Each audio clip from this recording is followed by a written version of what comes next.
Hello and welcome to Just Interesting, episode number 69. For all of you lovers out there, this is the one dedicated to you. It's a very special episode, and we are once again reunited after a temporary separation. Martin is joining me, Robin, with, of course, formerly Jailbird, Alex. How have you been? How was Reading Jail? This intro has been insane. But I loved it. I loved every second of it. I loved the energy and the enthusiasm, Robin. Thank you for welcoming me back. It's been... I had a lovely time. Lovely time in where? Reading Jail. Reading Obviously Jail. Didn't listen to last episode's podcast. Why would I listen to this podcast? Of all the podcasts No, to do, this is the one. You're definitely not going to bother. Yeah. But, Reading Jail is where you're at. You were dragged off the M25 for protesting the climate change issues. Right. Even though they were in Glasgow. yeah. Yeah, we just decided to go on the ring road around London, end up in Reading, got arrested, end up in Reading Jail. That's basically what happened, right? But you know this because, of course, Yeah, it happened to you, yeah. That sounds familiar, yeah. But anybody who's a regular listener to our podcast or a regular watcher, if you're watching us on YouTube, you will already know that because Martin and I divulged the story last week. Contrary to Alex's wishes, to be fair. Look, but, I get it. I didn't watch last week's episode. I'm sorry. I was on holiday. In Reading Jail. Some people Reading consider Jail. that a holiday, yeah. That's the best anyway, we can do nowadays in 2020. That's true. You can't go abroad, so you just got to go to jail. Yeah. Yeah, Monopoly. Go to jail. Do not pass go. Yeah. Well, we might be talking about some people who should go to jail or will go to jail. I don't know. In this episode, because we'll be discussing QAnon and the latest developments, because those of you may have missed it, but some of you may be paying attention to the news in America, but there are some QAnon believers and followers who are still waiting in Dallas for the return of JFK Jr. and possibly even someone else. We shall be discussing this in more detail and trying to unpick this fascinating mess. I'm going back to Reading Jail. Discussion. Alex is off. Back to jail. But before that, we'll be looking at your comments, our favorite comments from our lovely listeners and viewers in the week. And before that, we'll be sharing what we learned this week. And to top it all off, in celebration of this very special 69th episode, can't believe we made it this far, I have written a 69 themed quiz. Wonderful. Oh my God. Wow. That's the number 69. I'd expect nothing less. You don't like the number 69? What's wrong with that, Alex? No, nothing's wrong. It's a perfectly normal number. Nothing. I don't know what you're suggesting there, Robin. Already making him feel uncomfortable. That is today's main aim. So stick around if you like feeling uncomfortable. I warn you, it will be saucy. So for those of you with a delicate disposition and feeling a little bit like, sheltering yourselves from QAnon while you're listening to this, if you have a problem with 69, more so than QAnon, then thank you, welcome, and thanks for listening. So what you're saying, this is the saucy 69 QAnon special. QAnon special, yeah. Can't wait to get into it. Who would have known Excellent. all those years ago? Yes. Anyway, gentlemen, how are you both, and what have you learned this week? Martin! Well, I'm well. Yeah, no, doing well. Feeling good. I've got tomorrow off work, which is nice. Hey! So that's always a positive. Always a pleasure. And it's nice to see that we that your bond payment was successful, Alex, and that you're back on the show. So, Thank you. have you heard of Walter White? Of Breaking Bad fame. But Breaking Bad fame, and also Walter Francis White of American civil rights fame. Have you heard of this guy? No. The real Walter White. Sounds very different to the Walter White that I'm familiar with. Yeah. So Walter Francis White was in fact not white, but mixed race. Although he looked white, and that's something that we'll get onto in a little bit. So he was born in 1893, so grew up in the civil rights era, and he joined like an investigative team in the 1920s, and throughout the 30s and 40s, he actually did something pretty amazing to investigate racism in the US. And so he joined the NAACP, which is the National Association for the Advancement of Coloured People, which I imagine they wouldn't call it that nowadays, but they did then. And Walter White was mixed race, but his skin complexion was of like he looked basically, if you look at pictures, we might put one up on screen if we remember. If not, Google him. He looked pretty white, and so he was able to infiltrate like the KKK and investigated lynchings in the South around the 1920s and 30s in particular. Oh, that's cool. Wow. Due to his skin complexion, and was able to then report back on what was going on. And he was basically their secret weapon against mob violence, because he was able to know what was going on and feedback on up and coming events that were going to happen, and basically tell people when these supposed lynchings and witch hunts were going to be. So a pretty amazing guy who used his skin complexion. He saw himself he was mixed race, but he saw himself as a black man in the US and used it for good. It's just quite funny that he's called white and looked white, but he's black. Yeah, funny coincidence there, isn't it? Yeah. So that's the real Walter White. I feel bad for only knowing the version who cooked meth and not that Walter White. I know. Amazing. Sounds like a good man. Yeah. So overall, he investigated 41 lynchings and 8 race riots, risking his life, because sometimes there were people would say, like members of the KKK who came to know that he was actually African American or mixed race, were like, oh, there's someone who's looks white, but they're actually African American trying to infiltrate us, and it became like a thing. Like they knew that there was someone like this, so he risked his life every time he went in and investigated all these different riots. So quite an amazing person. Wow. That is amazing. What a guy. I'm surprised there hasn't been a film about him. I know there was Black Klansman, which is a similar story, but it's not that story. Yeah. It's not quite that story, no. Yeah. But maybe there will be one. Or maybe there is. I don't know. Maybe there is. I have to look it up. There's some like books a on that. Yeah, true. Like more informative.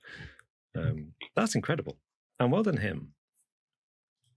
Well done him. Absolutely. And that must be difficult because, to identify in a climate of 1960s America, 1950s America, to say I'm an African American, I'm black, when you could pass as white and get away with it.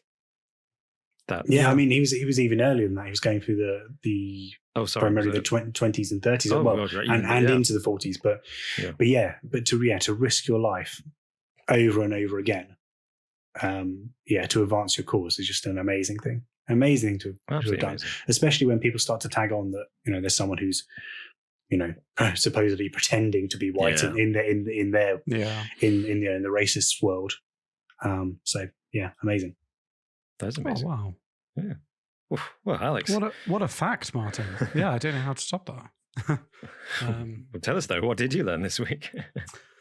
Well, so my story starts with a bloke called Benjamin Benji Stacy, who was born in 1975. And when he was born, nurses and doctors were shocked and confused because rather than coming out a bright shade of crimson and pink, like most babies, Benji was born with dark blue skin. Was he a Smurf? He was not a Smurf, no. Okay. But doctors were really worried about what this could be. This could be something, really. It doesn't sound great. Doesn't sound great. So they rushed him 116 miles from his hometown outside Hazard, Kentucky, to the Kentucky Medical Center. And after 2 days of testing, they didn't know what was going on with him until his grandmother spoke up and asked the doctors, have they ever heard of the Fugates of Troublesome Creek? So these names of places are mental. Fantastic. Yeah. The Fugates. Have you ever heard of the Fugates of Troublesome Creek?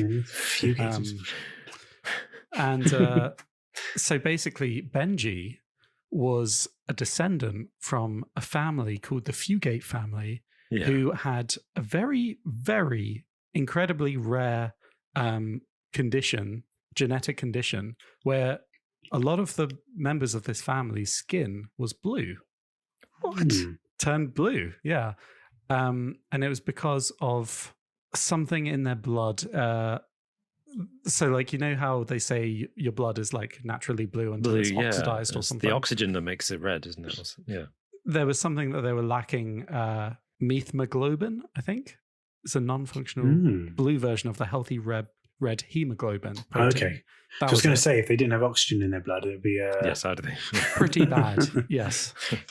So, yeah, they had way more methemoglobin in their blood, I think, is what caused them to have blue skin. I imagine that's then a genetic. It's been passed down through the generations, isn't it? Down. Wow. And you might be wondering, though, like, how was this so contained within this one family? Do we want to know? Well, no, it is exactly what you expect. They lived in rural Kentucky at a time when the railroad hadn't existed. There was literally no one else around them for miles and miles. And what did this lead to? It led to the family intermarrying and marrying. You know, so this very rare genetic condition that the top of the family dynasty, the OGs, they had a recessive gene that both had this. So they didn't have blue skin.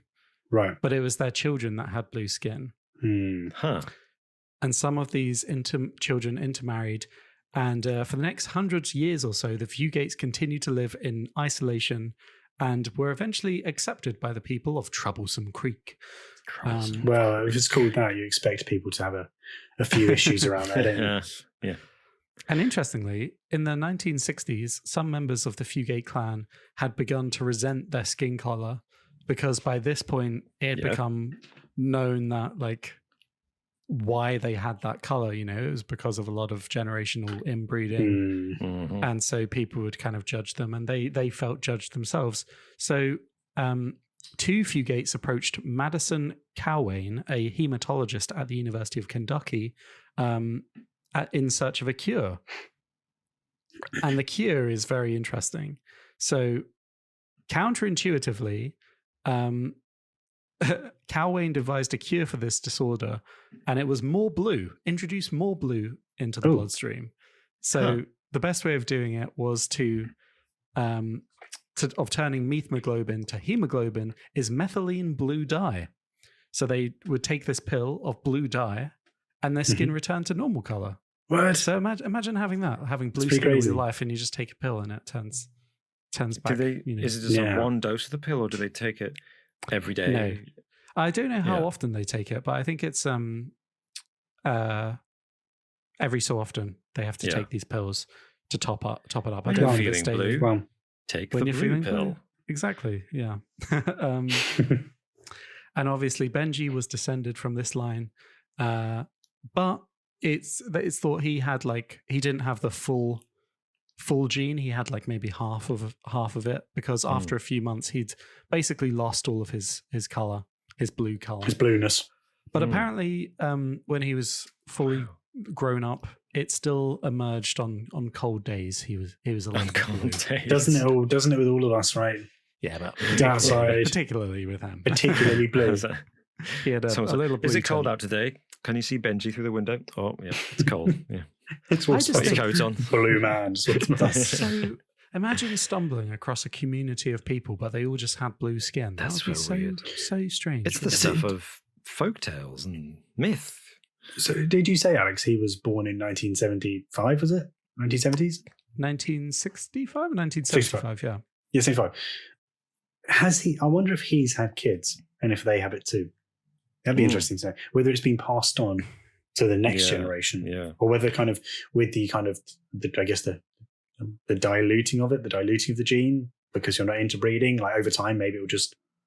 I think that's it. I think this was the last recorded instance of the Fugate, the blue tint of Troublesome Creek. But I mean, who knows? Maybe if if it just so happens that someone else out there has the recessive gene and they maybe his marry sister into this or family, then maybe it will carry on. But yeah, it looks like it's very likely that this will go the way of the dodo. But I mean, what a strange, bizarre instance of human biology. Yeah, absolutely incredible. Absolutely incredible. But anyway, that was me this week. What have you learned, Robin? Well, clearly I didn't get the memo about stories to do with skin color and remarkable tales of individuals with genetic traits. I was because last time we talked about COP26, so Martin and I ranted about the environment a lot and climate change, and I was talking to a friend about this, and this friend told me a really interesting story. Well, not that interesting to be honest, but a little ironic story about the University of Nottingham. In 2015, they were about to open a brand spanking new lab, cost £20 million to build, and it was going to be one of the world's first, if not the first, carbon neutral science lab. It was going to be run by GlaxoSmithKline to make drugs, possibly do research things like the COVID vaccines that we've had recently. It was made entirely out of wood. No brick, no concrete, no metal in it at all. Just wood. Everything was going to be wood. And it was going to be carbon neutral over time because they're going to grow grass on the roof and have solar panels and stuff like that. Right. It was returning to the old ways of building. But before they opened it, it burnt down. Oh, no. Completely. Big blazing fire. Oh, God. Dear. It's everything made of wood. Nothing's everything made of wood. Yeah. I was going to say there's a school near me that has grass on the roof, but it always just looks dead. Oh, that's a shame. Yeah. Anyway, sorry, Karen. That was it. That was what I learned this week. Just the irony of that is quite carbon neutral building, and they had to rebuild it, but in more fireproof. So I imagine that like the equipment and stuff couldn't have been wooden, could it? Like, no, it would have had Bunsen burners and steel. It would stainless steel tables and stuff, surely. Presumably, right? I mean, it might have had wooden furniture. To be fair, but it would have had. Yeah, all the science equipment and the lab stuff would have probably been, regular lab stuff, and it's a wooden Bunsen burner. Electrical supplies, so it would have had electrical wiring, which would obviously have been metal, because that's what caused the fire, an electric wire. That's a good question though about so timber is a can be a sustainable building material, can't it? But so what's a better solution than that then if you did want to be carbon neutral in your construction, but also, fire safe and not have buildings burned down? I guess it depends because I haven't looked into it, but there's those 3D printed houses which we've talked about before on the a little more interesting Patreon exclusives, available to all YouTube members as well, where we talked about 3D printing, which is, I think they basically print these houses in concrete, don't they? But I think it's Did we talk about there's one company that's trying to develop a eco-friendly concrete that is? I don't know if we've spoken about it. But it's a different. I can't remember the exactly what. Yeah, it was like a examic compound that was as strong as concrete, but it wasn't made from fungus. Yeah. So that might be a solution. Or you could build your house of earth like a hobbit hole. I would love to. What would you think? I would love to build my own house, but it would have to be in a completely eco-friendly way. And I have to admit, because I can't imagine building your own house being truly eco-friendly, I'd want to renovate an older property rather than build my own house. But ideally, to get your dream home, you build it. I mean, it's always interesting because there's the different grades that they have to hit for it to be classed as a certain level of eco-friendly. And there's loads and loads of tick boxes. So some of it will be using sustainable, X number of sustainable materials. And then other bits will be as simple as planting wildflowers outside in the grounds. And if you want to get the regulation to build your own house in certain areas, it has to tick a certain number of these boxes. And so at the top level, they're having, a lot of the time, it's almost like they're just gamifying it and like adding in stuff they probably don't really need, so they can tick a box to call it eco-friendly. Right, It seems like there's a lot of that going on. But yeah, I mean, there's a few eco-friendly houses quite near where I am, or near where my parents live. And you could live in a tiny home. Yeah, that's a growing community and stuff, isn't it? Shout out to a YouTube channel that I've been binge watching recently, Living Big in a Tiny House. It's there we go. It's like a New Zealand couple that go around and see people that have made tiny houses. It's very I've seen a few episodes of that as well. Did you see the one? I think it's the same thing. Where the bloke goes and sees this woman who's built in New Zealand, like up in the hills, and it's like it's made out of basically timber. And I probably watched it. Huge panoramic views. But then she said how much it cost, and it wasn't any like cheaper than building like a standard house. Right. So even though it was a lot smaller, but it was stunning. Yeah. That's the thing. There we go. Oh. There we go. Is that the way forward? Maybe that's a topic for another podcast. Tiny living. Yeah, it could be.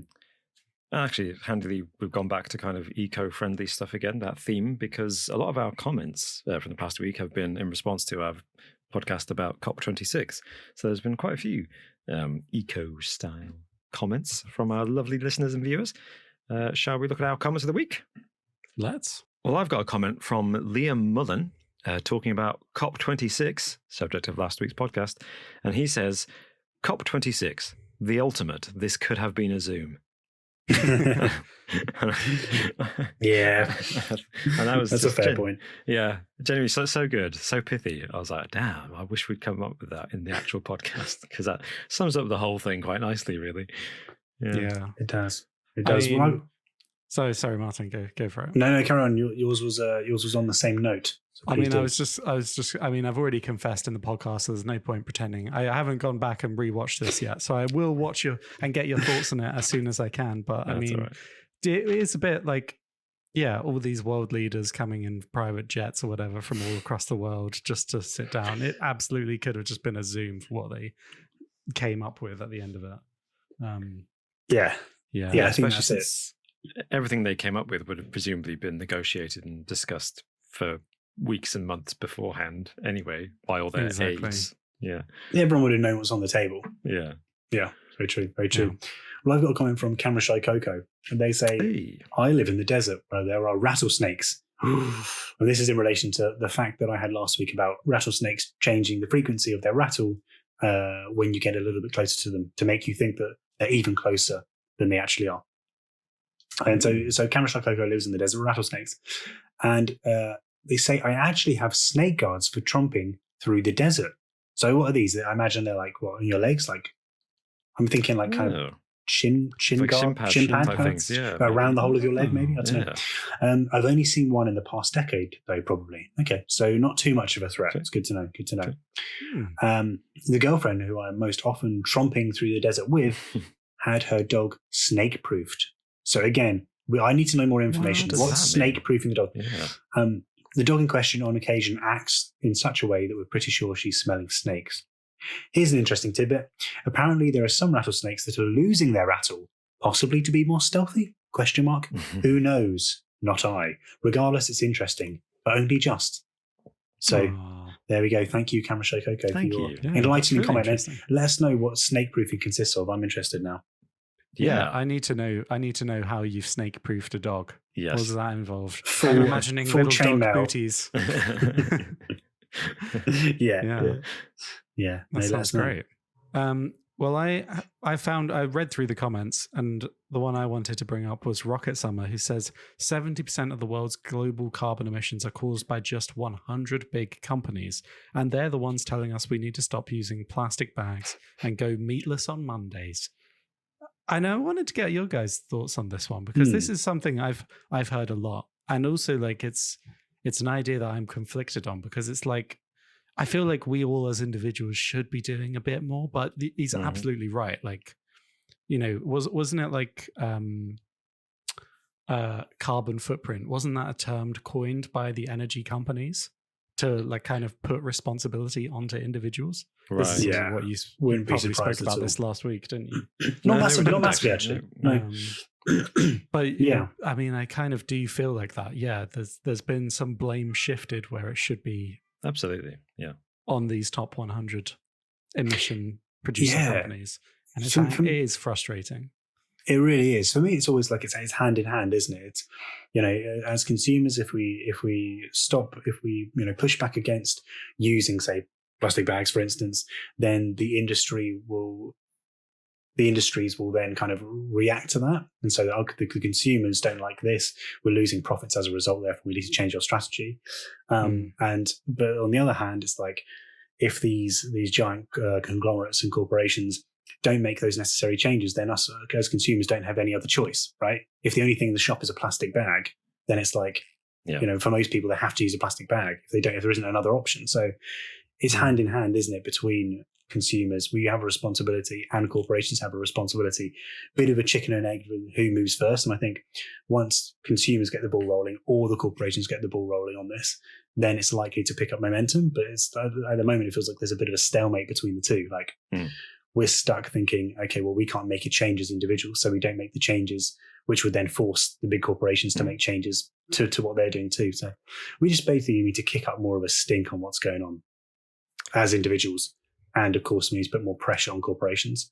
And ultimately the governing bodies and countries need to really crack down on. But anyway, it's a whole conversation. That's. I think you summarised that really nicely, Martin. And that goes all the way back to is it Adam Smith, isn't it, on his theory of economics? The invisible hand. The invisible hand, yes, the invisible hand that moves the market, and the invisible hand isn't consumer demand, because as you say, consumer demand feeds supply and supply meets demand. And of course, in capitalism, they always tell entrepreneurs to create demand. So it's a bit of a kind of fallacy. They say, oh, well, consumers aren't demanding it, so why should we change our ways? And they say, yeah, but your job is to create demand, isn't it? Well, anyway. But yes, so that's what governments are for. They're supposed to step in and say, by the way, we're your leaders, we're going to lead. But that's cynically just my view. How can you do that when the companies that we're talking about have bought out the governments and the media has made people not really care about any of this? Because, I don't know. I think the way that you do it, Alex, is to take a page out of QAnon's book and elect a man like Donald Trump to drain the swamp and expose the truth of all the evil doing and conspiracies and cover-ups that have happened against the people for the past, at this point, it could be the last 100,000 years of history. QAnon has grown so much, I'm not entirely sure where it ends. Well done, Robin, because YouTube now hates us again. So after yes, I've now triggered all the keywords and we're going down. Farewell, sweet listeners. At least we made it to 69. That's what counts. Which leads us nicely onto our main topic of discussion, which is QAnon. And specifically, I don't know how closely you two have been following this, but I have to confess, I haven't paid too much attention to QAnon for the last couple of years, but they've always been there in the background, particularly in relation to Trump. Obviously in relation to Trump, he's kind of at the core of the QAnon movement these days. But this caught me. This blindsided me. I was winged by this. So on the 1st of November, 2021, many hundreds, I believe, if not more, thousands, wasn't it? Maybe hundreds. Of QAnon followers gathered in Dallas, Texas, to anticipate the arrival of JFK Jr. For those who don't know, JFK Jr. died in 1999 along with his family in a very tragic plane crash in the ocean. The bodies were recovered by authorities. There were autopsies carried out. It was confirmed he is dead and buried. Or so we thought. Now, the QAnon movement believes that JFK Jr. faked his death and actually went underground in order to return in 2021 to become Donald Trump's running mate in the 2024 election, which Donald Trump will win, according to QAnon, and JFK Jr. will be instrumental in winning that. And it's been, at the time of recording, it's been over 2 weeks since the 1st of November. And they're still waiting. And I'm not joking. Latest news reports say they are literally still waiting in Dallas. Some of them are camping in the streets. Some of them have forked out thousands of dollars by this point on hotel rooms, local accommodation. Others, or all of them, I believe, have spent hundreds, if not thousands of dollars on transport. Some people have even flown internationally to be there, waiting. And it just hasn't happened yet. And like all good prophecies, be waiting for a while. Oh, Alex is so skeptical. Like all good prophecies, everyone gathered on November the 1st to anticipate the arrival of JFK Jr. And the man who announced this, who made this prediction, is Michael Brian Protzman, aka Negative48, his online handle. And he, when JFK Jr. didn't turn up on November the 1st, Protzman then said, "Oh, actually, he's going to turn up on November the 2nd at 12:29 p.m., which is the time that JFK Sr. was shot in Dallas in November 1963. Why would he turn up on the minute his father was shot? It's obviously not. In the place he was shot. What's the significance of that? Is it like, just want to relive it, mate. Don't call it a comeback. He's like, it's that's JFK's music. Just comes inside the Undertaker, like Ring theme. Yeah, exactly. Oh man, I mean, I don't even know where to start with this one. I mean, is there really a place to start? At the start of this, Robin, when you said like, I don't know how much attention we've been paying to QAnon. Yeah. And I kind of feel like you're right. Like I haven't been paying as much attention to them. You know, it feels like they peaked in terms of January 6th, you know, in terms of newsworthy events. And it would take something monumental to really cut through and like, oh, wow, this is going on with them after that, you know. And this one really cut through for me. This one was so bizarre that it's like, it's beyond words. We're beyond parody at this point. This is mad. It is beyond mad. And I think it's for me as well, this is possibly actually not really the first signs. I guess the insurrection on January the 6th was the first sign that this is actually dangerous. QAnon is potentially very dangerous. But in this case, we've got this man who's made these predictions. He's still there in Dallas. And there are interviews in the media with QAnon followers who went there and have said he's going around with this kind of entourage of people, QAnon followers, trailing him and kissing his ring and listening to him proclaim prophecies. Like so weird. In this person's words, Jesus Christ. So he's walking around like a messiah to these people. Now he bases all his predictions on the Hebrew numerological tradition of, I think it's gematria. I think that's how you pronounce it. It could be gematria, Gematria, which is the school of thought that gives us the whole 666 is the number of the beast thing, the symbolism and the meaning of numbers. So he claims to use that system to come up with his predictions and prophecies. Apparently, I don't know, I have to admit, I'm not an expert in gematria, but apparently his methodology is a little bit flawed, according to specialists. But and this kind of ties into this weird kind of all-encompassing hybrid that QAnon has become, that in the same breath, Ronald Reagan and JFK, Democrat and Republican, almost polar opposites really in terms of their policies, are both heroes to QAnon, who were, in JFK's case, actually assassinated. In Reagan's case, attempted assassinated and done away with by the shadow governments at play, the ones who run the pedophile rings from the pizzeria in Washington, who kill all the Clintons' enemies, who hide the secrets of UFOs that Trump was going to expose but didn't because they hid it too well, apparently, and stole the election from Trump in 2020. And there was also another QAnon uprising on March the 4th, wasn't there, if you remember? That didn't happen. They were supposed to storm the Capitol again on March the 4th, and nothing happened. He was going to be reinstated. Yeah. It was in August as well, wasn't he supposed to be reinstated? Yes, he was. Yeah, that's right. I think it was just keep moving those goalposts. just keep moving them back. Just keep moving it. So this is like you say, this is like a new level of crazy. But it seems to be I can't tell where this is going, because this is very much focused around this one individual, this man who's making these prophecies and who's somehow keeping this group of QAnon supporters waiting, believing, after 2.5 weeks at this point in Dallas, wasting their lives and presumably their relationships to be there.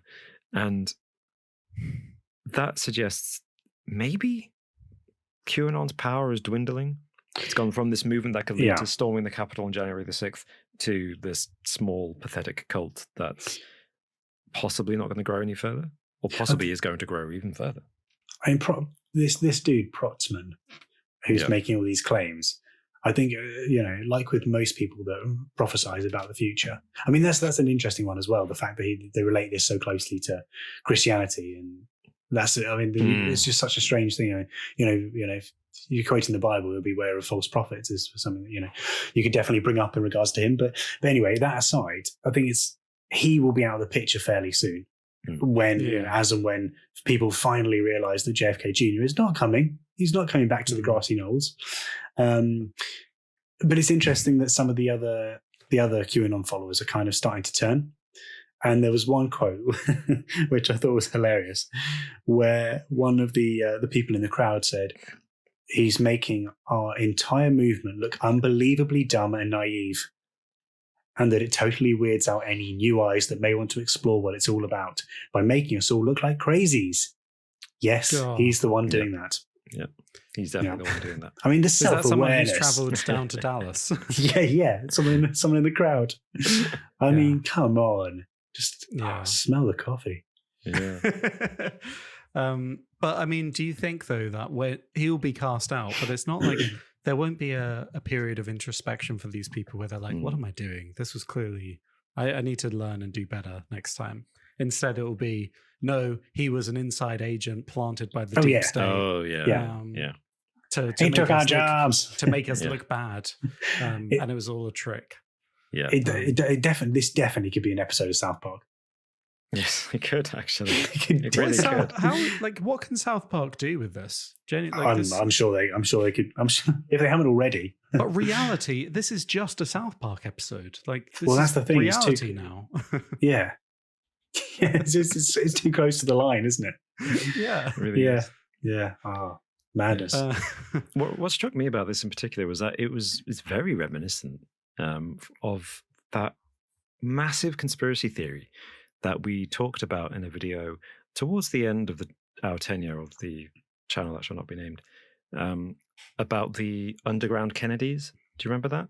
That JFK, I think this is how it went, JFK faked his death so that he could run an underground shadow government controlling LBJ and apparently Nixon and everyone else, until he died for real, and then RFK faked his death to take over from JFK until he died for real in this shadow government. And then JFK Jr. faked his death to take over from RFK, and like a monarchy, passing the inheritance, the throne, down to the next in line. Although why RFK's children were out of the running, I don't know. So this goes back to the whole JFK Jr. faked his death and he's coming back to rule the country.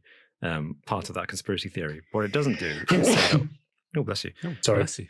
What it doesn't do is say that all the Kennedys faked their deaths, and the Kennedy curse is a big kind of double bluff.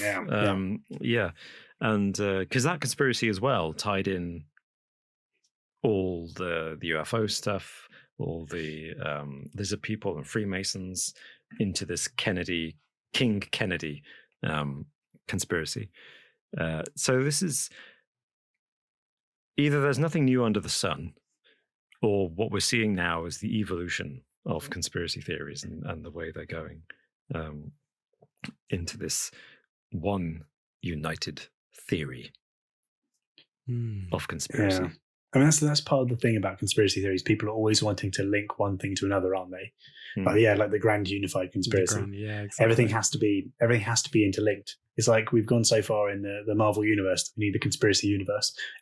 All the characters within the universe have to be interlinked, and has to be something bigger than all of this. And I think the idea of wanting something bigger and something, I don't know, something more unbelievable to be true is part of why people follow this. I imagine that not everyone who's there in Dallas is there because they're waiting particularly for JFK Jr. They want to be part of something.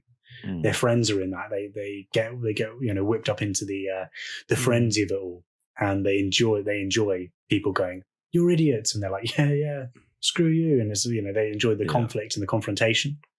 So I imagine a lot of people are there recognized as well. Yeah, as part, however mad it is, they feel part of some kind of community.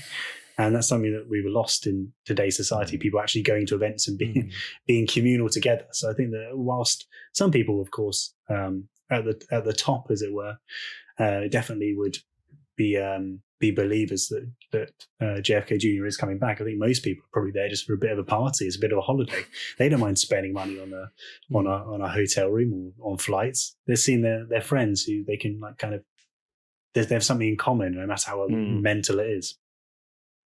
I read an article a while ago that suggested that conspiracy theories were becoming, or replacing religion for many people, because religion's becoming kind of less and less or popular, in the West. I think it was saying, and so people wanted to feel, they were.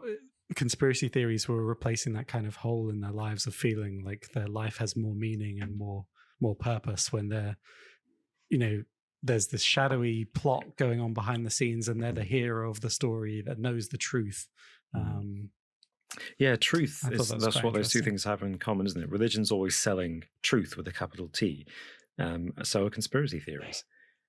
And it's that thirst, it seems to be a thirst that humans have for esoteric knowledge, to be the ones who know, to not take the world at face value, that there has to be something going on, that it's not all what it seems.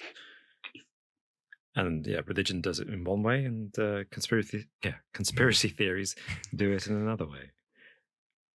Yeah, it's an interesting comparison there. I guess also conspiracy theories appeal to the modern Western mind more so than religion might do, because religion is faith. And conspiracy theories tap into faith because, in this case, it's like JFK Jr. is going to come back from the dead and save us all and become Trump's running mate. He's going to do it on this date, be there or be square. And so there's faith in that, or curiosity. But conspiracy theories obviously always claim to have a long chain of compelling evidence, which in our post-Renaissance world is rational thinking, and scientific evidence is what our modern society in the West is built upon. Not built upon religion anymore, it's built upon science. And conspiracy theory takes advantage of that by claiming to be scientific. That's a really good point. Well put. Yeah. Thanks. Yeah. Wow, this conversation got deeper than I thought it was going to get. Talking about QAnon. Should we talk about how they thought JFK Jr. was Keith Richards? What? Oh, I haven't heard this. Yeah, go on, Alex. Well, when JFK Jr. didn't show up on that first night, Brian Protzman led the people that had gathered to a Rolling Stones concert that was happening nearby in the city. So all these people went to this $300 a ticket Rolling Stones concert. And people started posting online saying that the band had actually been replaced by Jackson. I'm assuming Michael Jackson had replaced Mick Jagger. JFK Jr. was Keith Richards, and Prince was the drummer Steve Jordan. Man, love it. I mean, I don't know how much of that's got to be a joke, right? That's got to be. By that's got to be, surely. Yeah. It's got to be. They've got to be this. That's almost like they're being a bit, okay, it didn't play out, and there's a bit self-deprecating. You think so, wouldn't you? Yeah, they're having a bit of a laugh at themselves. If not, I mean, they're clearly off the deep end regardless, but That's so far off the deep end. I mean, if it was just Prince being the drummer, you'd be like, fair enough. Like, you just think what you think. Logical, sure. Yeah. Whereas all three, I mean, you're replacing a super band with another super band. Yeah. Well, I think it's kind of flattering to the Rolling Stones, saying, you guys are actually these legends, as well as being legends. Yeah. But Mick Jagger is actually Michael Jackson. It makes no sense. Yeah. Yeah. Weird. Clearly haven't seen those pictures of them together. I've never seen them in the same room. Oh, this could be true. Oh, God. Oh, dear. Amazing. Well, I confess I'm not sure how to kind of bring this conversation to a close, because if it's not too obvious, my personal view is that QAnon is a load of bunkum. I think it's nonsense. I can't decide if it started as a joke and became something sincere, or whether it started as something sincere, became a joke, and then went full circle and became sincere again, or whether there is something to it in the sense that somebody somewhere is manipulating somebody else for some reason, and I can't decide whether it's someone like this gentleman with the prophecies just trying to enlarge his own presence by taking advantage of people's gullibility, or whether there are people like Trump who are him and his cronies are kind of feeding it to meet his own ends, if that makes sense. It could be that everything's happening, and it's a mixture of people doing it for a laugh, people doing it because they sincerely believe, and people doing it because they want to take advantage of other people's gullibility and support and use them. And then maybe there's other people who, like us, just watch it and laugh at it until one day the QAnon supporters walk into the White House with a elected, and then declare martial law. Who knows? You're so right. I tell you what, it's easy to laugh at this, but yeah, no one was laughing then, were they? On January 6th. No. Well, some people were, but not us. Yes. Yeah. So please tell us your thoughts, especially if you've been watching the QAnon development in Dallas. Let us know if you've seen Debbie, and let us know what you think of QAnon in general, and whether you think there's some credibility there, or whether, like me, you're skeptical of it, or whether you think it shouldn't be given the time of day. Please let us know, either in the comments below on YouTube, or if you're listening to us on one of your podcast platforms of choice, please do tweet at us. I'm at AllTimeRobin. I'm at Martinteresting. And I'm at Just Alexing. Beautiful. Beautifully done. And now, gentlemen, would you like to do a quiz about 69? Oh, if it was on any other topic, I'd have said no, but because it's fine. Let's go. Fine.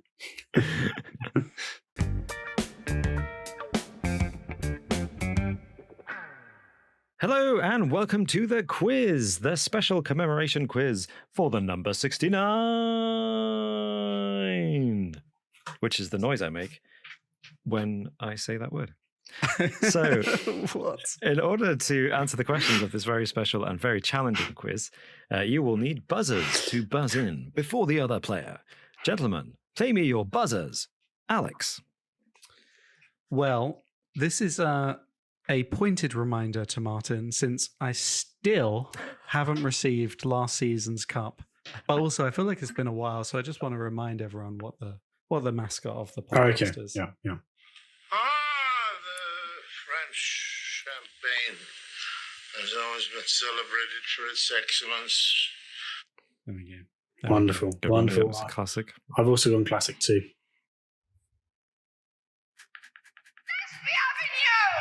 Oh.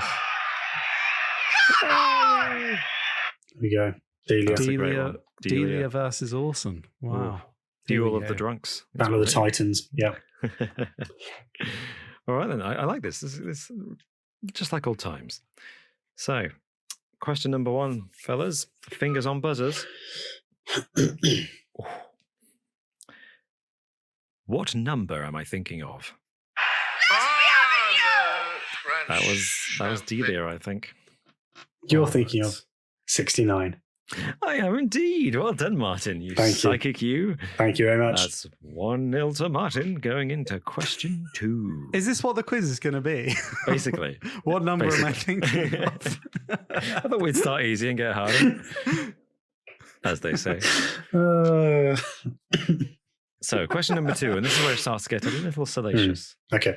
Yeah. So, hope you've been boning up on your ancient sex tracts, because which ancient Hindu text calls the sexual act of 69ing the Congress of a Crow? Alex, I definitely heard Orson moaning there. I mean, if it's not this, I have no idea what it is. Kama Sutra?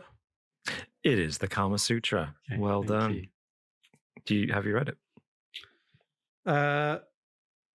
Mate, he knows it. No. But he doesn't need to read it. He knows it back to front. Back to front. Yeah.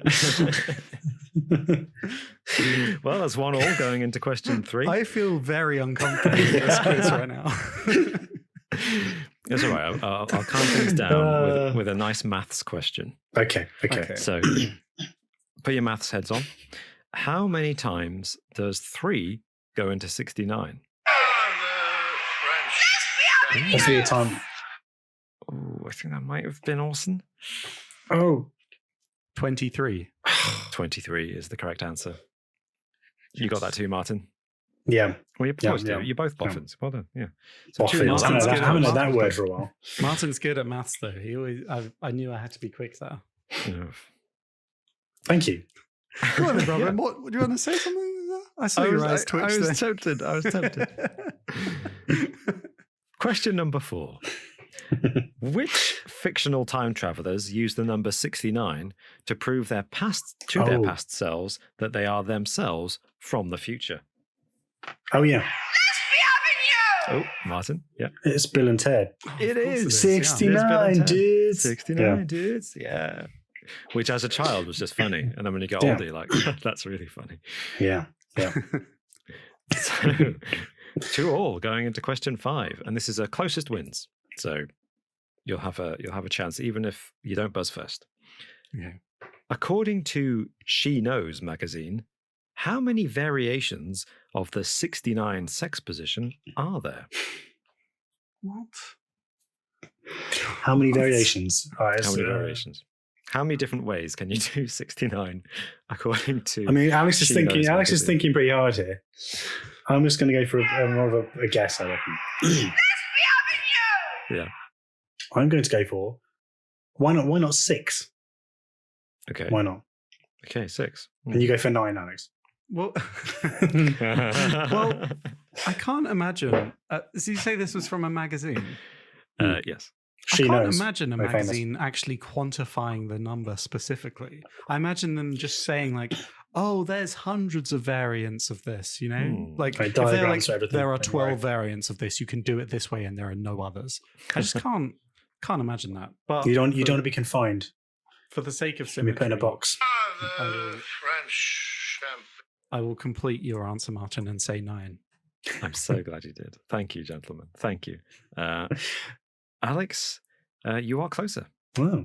And I'm also kind of glad you're closer because you actually said it. There are 12, according to She Knows magazine. Oh, yeah. Oh, really? Really? What? Really? Oh, I didn't know. I haven't read this article. Yeah, no. Really? Kama Sutra off by heart. It's an interesting article. I won't put a link in the description because I don't know what YouTube will do to us. But I have to admit, I still struggle to imagine exactly how they all work. But apparently there are 12 variations on the 69 position. I specifically said that I couldn't imagine them doing saying, "Oh, there's like 12." Yeah, you actually said that. Yeah. And that is exactly what the article is. So literally was the answer. Haven't read it. I'm just very out of touch. Well, that's not what she told me. I'm just not going to say anything except for the answer for the rest of this quiz. Okay.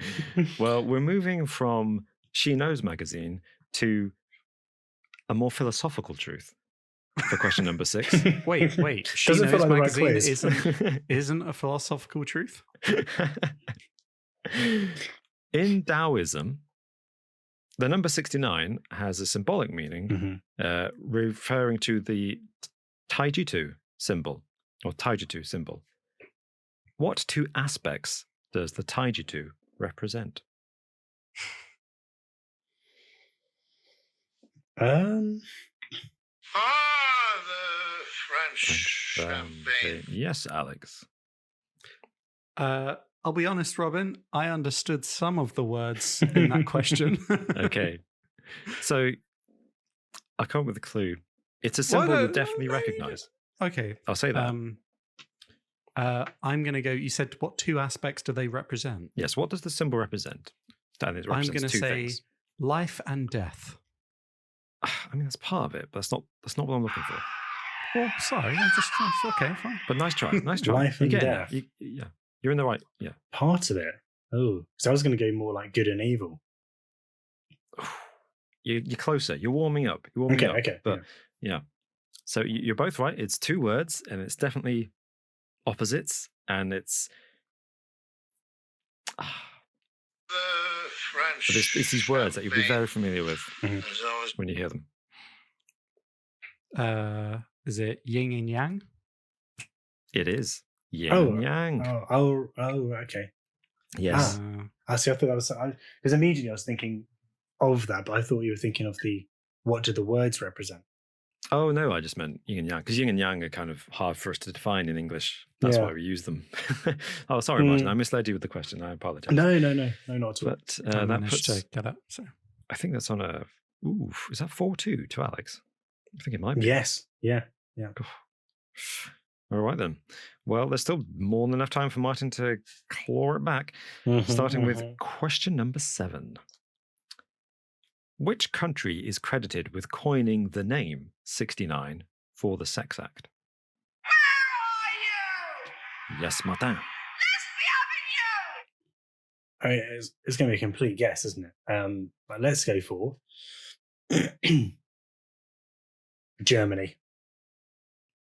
It's not Germany. Oh, I thought you got that then. Robin looked impressed. He was like, The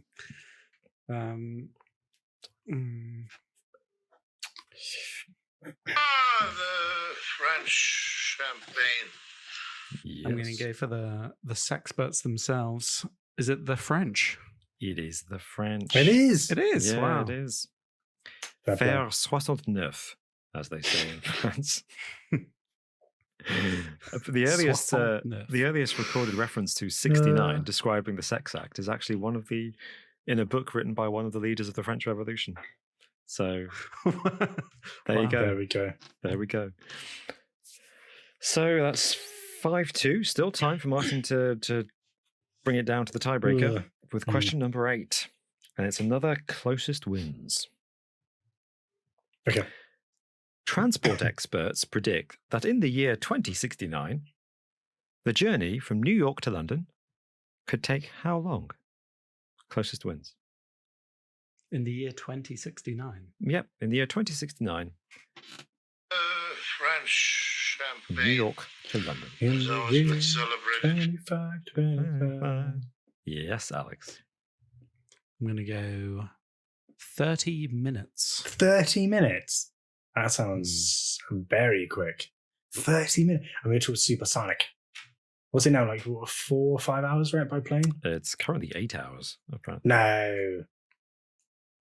Thinking it might be. if there's like rockets by then. I don't know. 2070. I was thinking, my initial thought was 90 minutes, but I need the point here. So I'm going to go 45 minutes.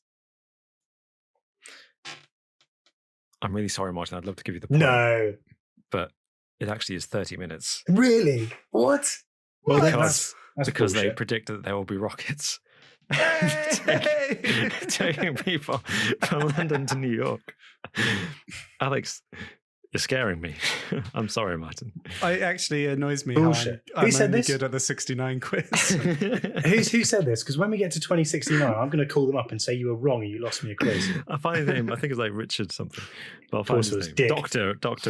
Dr. Dick and his rockets speeding everything up. Always goes too fast. We all know that you're sat in the rocket for a good 20 minutes before it even takes off. Well, that's the thing. I thought tarmac, this was journey time only. I was like, I bet he's not taking into account, customs Ridiculous. and all that stuff.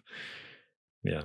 So I'm sorry, Martin. But well done, 13 Alex. minutes. That was possibly the most accurate, closest That was wins ridiculous. guess we've ever had Thank and will you. ever have. Okay, then. Question number 9.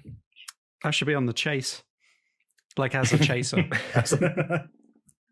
What will they call you? What would your name be on the chase? The 69er. I don't know.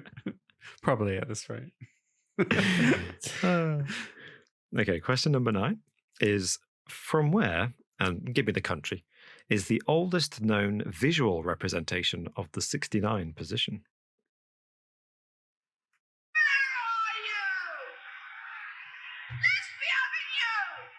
That would be ancient Egypt. I'm afraid it's not ancient Egypt. No, of course not. Let me see. The French champagne. Yes, Alex. I'm going to go for another civilization that enjoyed their erotic depictions. Is that ancient Greece? It is ancient It's Greece. one of the two, man. Sorry, Martin, you were so close. Yeah. So close. Because Egypt was ruled by the Greeks for a while, the Ptolemaic. Yeah, exactly. That's what I meant. dynasty. Yeah. Yeah, it's on an oil lamp, of all things. Really? Yeah. Weird. That's a bit. Apparently it was a thing. They found a lot of ancient Greek erotic oil lamps. I mean, why not? Mm-hmm. But Alex, I have to admit, you often win the quiz, which is why you won the trophy from last season, which Martin still holds in his possession. Yeah. But this quiz, your answers have been remarkably accurate, Alex. They have been very I good. have to, very I have good to quiz wonder this if time. your It's a bit 69 like- knowledge is more extensive than you let it on to be. I kind of. I mean, hate this that. this is one. This he's is not one a that's shower, definitely lads, not he's a worth the grower. winning because you get, you might get the a few tags. The shit sticks. Let's just say. That's a different sex position, Martin. Jeez. Oh my god! That's disgusting. Number 10. Let's get over with this. You Come brought on. up I want this podcast Question to be number over. 10. Question number 10. And it's an easy one. It's a true or false. So fingers on buzzers. True or false? The world record for the number of children born of one woman is 69. Disgraceful. True or false? Yeah. Yeah, let's go for true. It is true. Well done. What? Well done. No It's so Yes. accurate. It's so specific. I was actually going to guess false. So that's fair enough. Oh, good. That's a nice, neat wrap up. Yeah. No, it's from the 18th century. So there is some dispute over the accuracy, but it's in the Guinness World Book of Records. I think it was a Russian woman from 1725 to 1765 apparently gave birth to 69 children. Oof, how She horrible. had 16 pairs of twins, 7 sets of triplets, 4 sets of quadruplets, and 27 separate labours. Yeah, you think back then you would die in one of those, wouldn't you? She died in the last one. Yeah. Oh, right. Fair enough. After She 40 did. years. She did die eventually.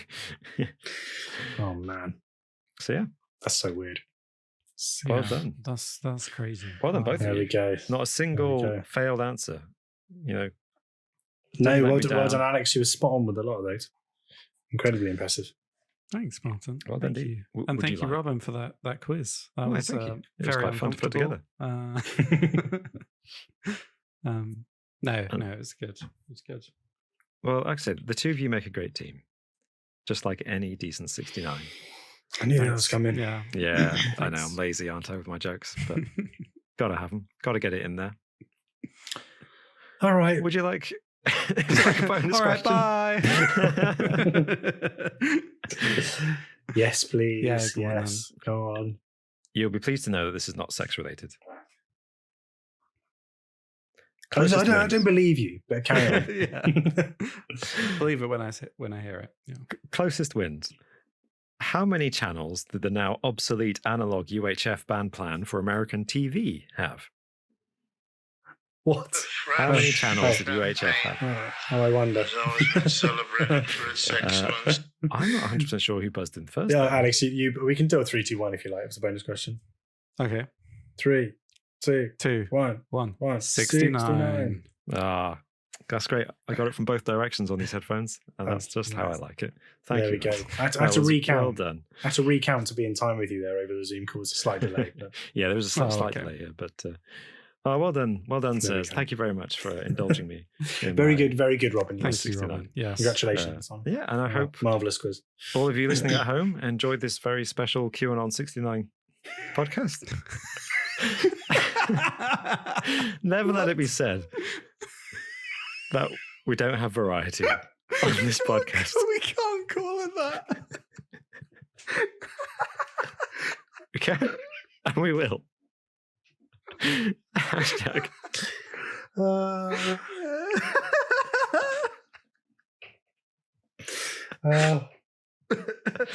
Sorry. Don't be sorry.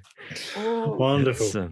Wonderful. I mean, if this doesn't get demonetized on YouTube, I don't know what will. If you have enjoyed it and you want to support us, then you can head on over to the Patreon, which is patreon.com/justinteresting. And this week we spoke about tsunamis hitting the UK. Could it happen in our lifetime? Possibly. Well, find out over on patreon.com/justinteresting. And thank you so much to everyone who is supporting us over there currently. Yeah, and all of our YouTube members as well. Thank you, Martin, for that. That was a wonderful little summary. It was a good little discussion, actually. Tsunamis got pretty wet. Indeed it did. Hopefully that will be the extent of the natural disasters in the UK. I'm trying to revert myself from what you're saying here, Robin. I need another holiday. And on that note, thank you all for listening. Thank you all to all of our Patreon supporters and YouTube members for keeping us going all this time. And we'll hope you have a great week until next time. Bye for now. Bye. Take care. Bye-bye.